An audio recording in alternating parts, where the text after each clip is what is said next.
Hello, I just thought I would talk to you about what you need and how to cut out your pattern. So of course you need the pattern, whether you have a physical copy or keep it on your phone or on your on a device, that is totally fine.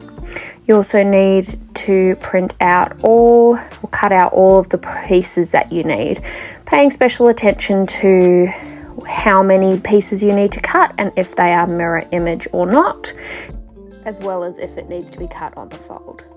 So also ensuring that you have the correct pieces for what you are actually making. So my options here, I'm doing the front opening option with the round neck. So I need the back piece that coordinates with that option, and then I need the front piece that coordinates with that option. It's also worth noting here, as you'll see on my pattern pieces, that I'm making a merge size because that is what is fitting my daughter at the moment. So you can find lots of information about pattern grading within the pattern.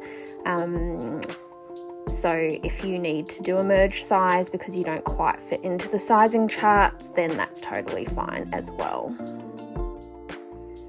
Alrighty, so if you need help sticking your pattern together, then feel free to have a look on the blog that we have linked in the description here.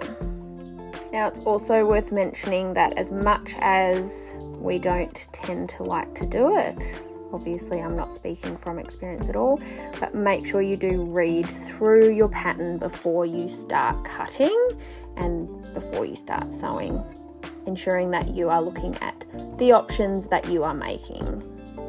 Sometimes it's not actually mentioned on the pattern pieces, depending on who designs the patterns and so on and so forth. So it is always worthwhile reading your pattern before you make something. So really all you need to cut out a pattern other than your pattern pieces is a rotary blade and mat or a pair of scissors, as well as of course some pattern weights as well. So I find the most economical way to cut out your pattern pieces is to start with the biggest pieces. So in this instance, we've got the skirt, and then depending on your width of fabric, you're going to look at cutting either your longest pieces or your next biggest pieces. So in this instance, we've got the bodice pieces and we've also got the tie pieces. So we need to have 2 pieces of the front and 1 piece on the fold of the back, as well as 4 ties. Because I'm using quite wide fabric for this particular dress, it's not going to be as much of a tight fit to get it all onto the pieces of fabric. So for this one, we are using this beautiful cotton twill. This particular print is multi-directional, which is handy, but one thing you do need to be really mindful of is ensuring that you can see or understand where the selvage is. There have been many occasions where I have accidentally included the selvage in my cutting, and it doesn't look great on a garment. So there's no wrong or right way to do it, whether you do wrong sides of the fabric together or right sides, but because I want to be sure to not capture this selvage, I'm going to do wrong sides together when I'm cutting, which just means that you are looking directly at the printed side rather than the back of the fabric. So now I'm just going to align my pattern piece to ensure that it fits on the fold as per the instructions on there, and then I've just got some pattern weights here to weigh it down. You want to make sure that the folded piece is right along the folded part of the fabric and the entire pattern piece fits within the printed part of the fabric. You can also use clips to clip or pin the pattern pieces to the fold just to keep it from moving around. So once you've got everything clipped together, you're just going to cut around the edge of your pattern piece. Be careful not to nick any of the paper. So before you remove your pattern piece, make sure you do mark any notches. So if you're doing the inseam pockets, you need to mark this line and this line. And we also need to mark our gathering marks as well. And I've just missed a part here, so I'm just clipping that. And marking these gathering pieces. I mark on both sides because I just never know when I'm going to need to be able to see it on either the printed or non-printed side. But the main side that you're best to have it marked on is the non-printed side. So because we're doing hip pockets, we can just fold this piece up for cutting out our second piece.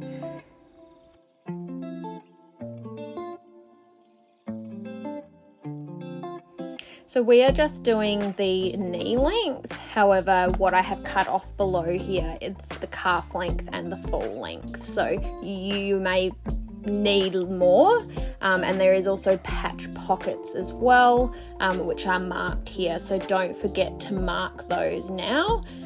I find the best way is to cut a line there and then use my marker through the cut line to mark that pattern piece.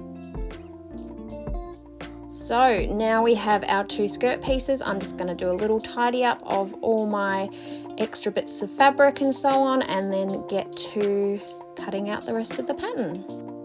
Just make sure you can see the edges of the fabric so that you don't accidentally have any chunks missing out of your pattern pieces as well. So when you're cutting to mirror image, you want to have either your fabric on the fold like this, or you can cut one piece like this and then turn it over the other way. So there are 2 different ways of doing it.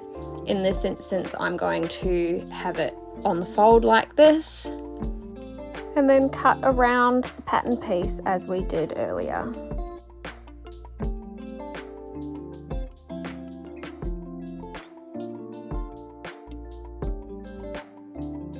And of course, as per before, you don't want to forget any notches or markings, so I'm just marking the gathering markings that align with the skirt markings. Another thing I haven't mentioned is I'm using prior knowledge here as to what fits where and most economical, but for you, that you can lay it out on the floor, or if you've got a larger cutting mat, and you can lay all your pattern pieces out on the fabric so you know where the most economical place for it to fit is.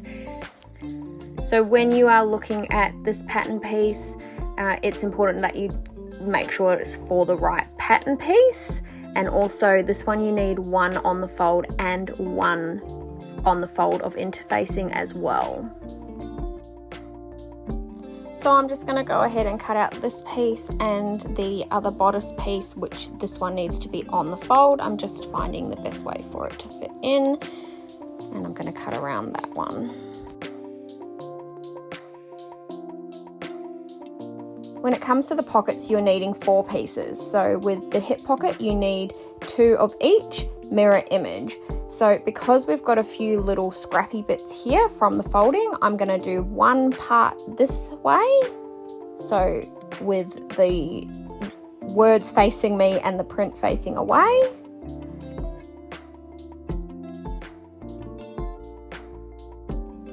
And then I'm going to face the fabric print side up towards me to make it a mirror image piece.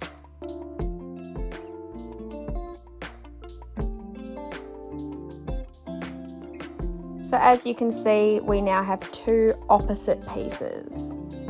Now when it comes to part 2, I'm just trying to work out here what the most economical way to have it is, whether it's folded this way or this way, because the twill is a non-stretch woven, we can cut against the grain, so sideways. You can't do this if you're using a stretch woven or a knit fabric. However, for the pockets, something like this is totally fine to squeeze into a piece to make it the most economical use of your fabric. So I'm just going to go and cut out the other facing piece, the front facing piece, as well as the back ties. I'm just speeding this up so that you don't need to listen to me yammer on for too long.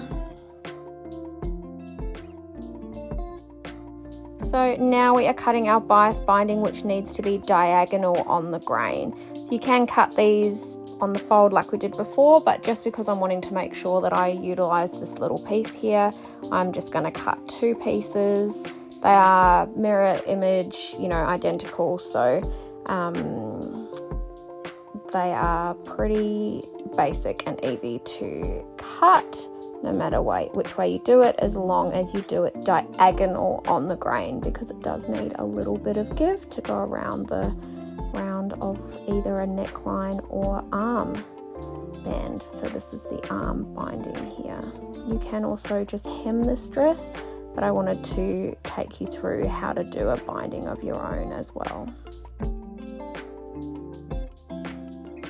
So now all that's left to do is to stock take that you've got all the pieces that you need. So I'm just going through with all my pattern pieces, checking that I've got the right number, that they're cut correctly. And now we are ready to go for our sew along, which goes live this Saturday and will be later uploaded to our YouTube. So we will see you on Saturday.